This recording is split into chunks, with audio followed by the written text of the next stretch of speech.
Fala, Rovai, o editorial do Fórum 11h30. O Datafolha soltou ontem o seu relatório completo da pesquisa realizada no começo de dezembro, aí no dia 10, 12, sabe exatamente o dia, isso exatamente também não faz muita diferença. E soltou algumas coisas muito interessantes, né? Uma que é o tema do programa, né, de hoje, que é o PT dispara, é absolutamente assustador. Assustador não, surpreendente, como o PT, eu vou pegar aqui os dados, exatamente, como o PT alcançou um nível de popularidade muito alto, chegando praticamente ao seu recorde histórico, que, se não me engano, era 29% em 2012. E o PT chegou a 28% agora. Né? Quer dizer, é uma quantidade de brasileiros que levam qualquer candidato desse partido, independente de ser o Lula, inclusive, no mínimo ao segundo turno.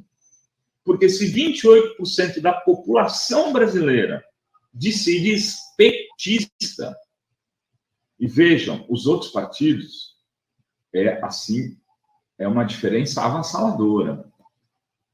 Os outros partidos têm 1%, 2%. Eu queria até ver se eu acho aqui a matéria, Adri, se você puder me passar o link, mas é muita diferença. Vejam, o PT chegou a 11% e agora está com 28%. Vem crescendo pesquisa a pesquisa. Na última tinha 23%, agora foi para 28%.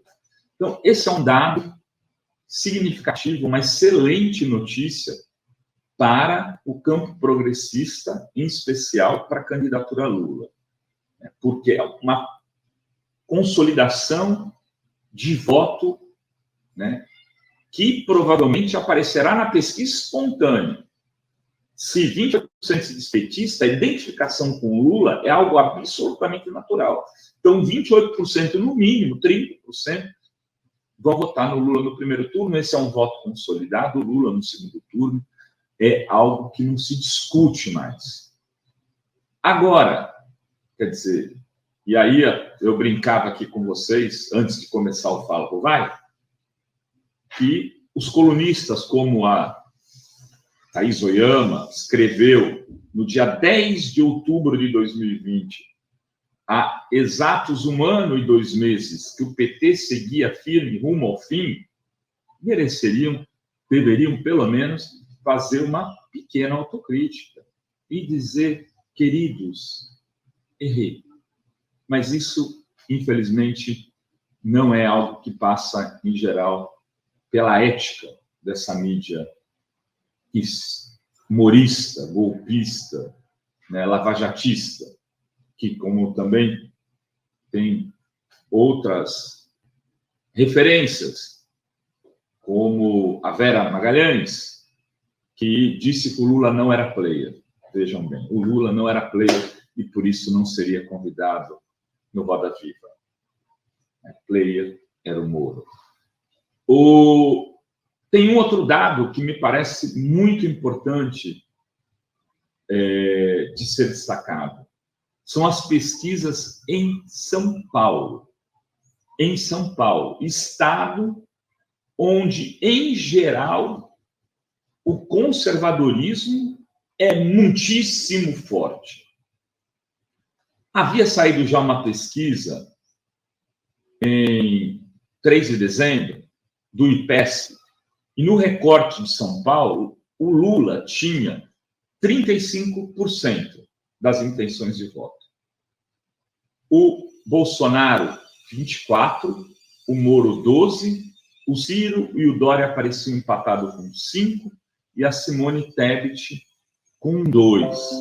Mas vejam, o Datafolha o Datafolha mostra algo ainda mais surpreendente.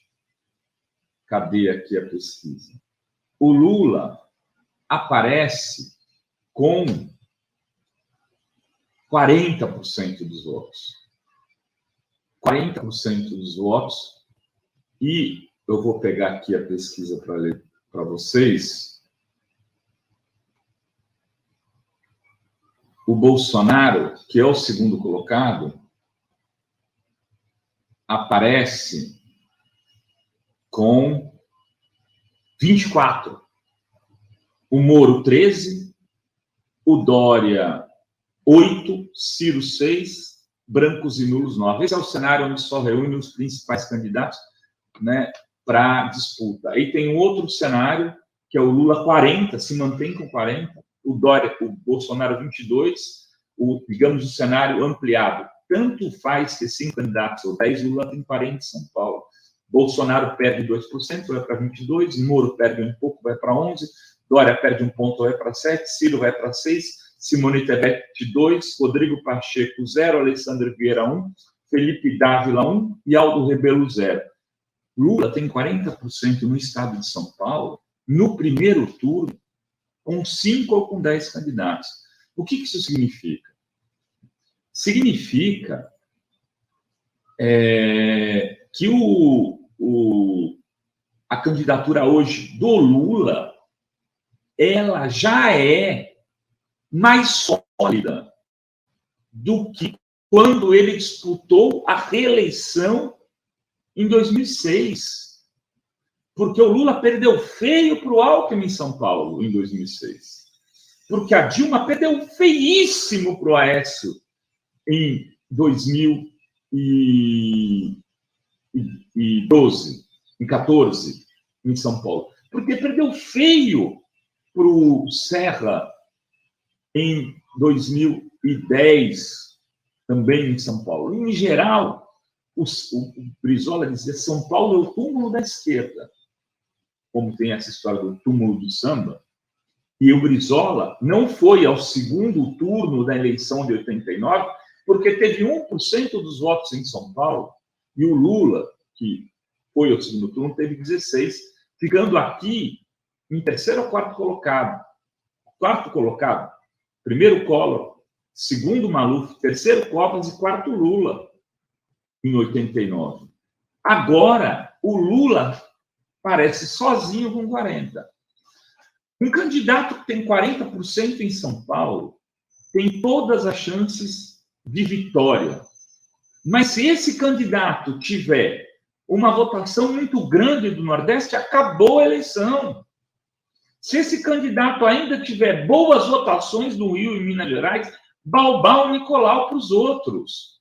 Quer dizer, o cenário atual hoje é aquele que eu venho insistindo em dizer.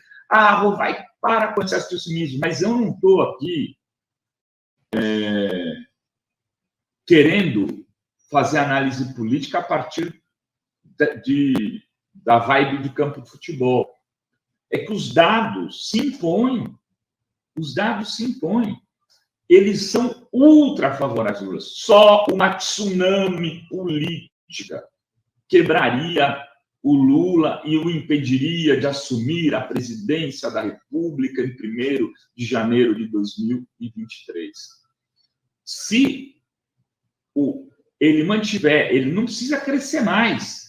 Se ele simplesmente se mantiver com essa percentagem, ou mesmo com um pouco menos do que essa, as chances dele ganhar no primeiro turno passam a ser imensas. Por quê? Se ele vier até 40% em São Paulo, ele vai ter 65% no Nordeste. Não existe possibilidade de ser diferente. Aqui, eu acho que vai ser difícil se manter nesse patamar. Não estou dizendo que é fácil, porque a candidatura Dória tende a crescer. Mas precisa saber se a candidatura Dória vai crescer nos eleitores do Lula ou do Bolsonaro. O que me parece mais razoável é crescendo no bolsonarismo. Agora, eu queria só fazer um parênteses, porque tenho visto pesquisas do governo do Estado, e hoje me surpreendeu uma da Paraná Pesquisa, onde o Tarcísio, candidato do bolsonarismo, já aparece na espontânea com 2,5% dos votos, à frente, inclusive, de Boulos, Márcio França e Haddad, só atrás do Geraldo Alckmin. Então, o bolsonarismo pode ter escolhido um candidato que o ajude aqui no Estado, né? Vamos ver, na hora de falar, de discutir, de fazer o debate público sobre propostas e etc. Até porque ainda tem o vice-governador do Estado, que assume no lugar do Dória, que agora me foge o nome, a Deus vai me socorrer, Rodrigo Garcia, né, que vai vir com 40% do tempo de TV para fazer a campanha, porque já conseguiu, inclusive, o apoio do PP para a sua reeleição, já que ele terá assumido o governo do Estado. Enfim, falando de São Paulo, os eleitores dos outros estados me perdoem, já falei de Minas aqui também outro dia, daqui a pouco vamos falar mais de Minas, por exemplo, porque o Reginaldo vai estar aqui com a gente, o líder da bancada do PT, que é mineiro, mas é porque São Paulo, não é que São Paulo é locomotiva do Estado, eu não gosto, inclusive, dessa frase, é porque São Paulo é onde se encontram 40 milhões de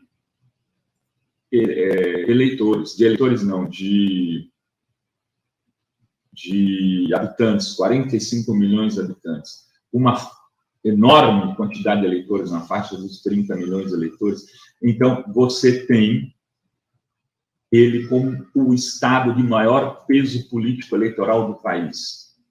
Necessariamente, você não precisa ganhar São Paulo para ganhar a eleição no Brasil. Tanto que Lula ganhou em 2006, perdendo São Paulo. Dilma ganhou em 2010, em 2014, perdendo São Paulo. Em 2002, eu acho que também Lula perdeu São Paulo para o Serra.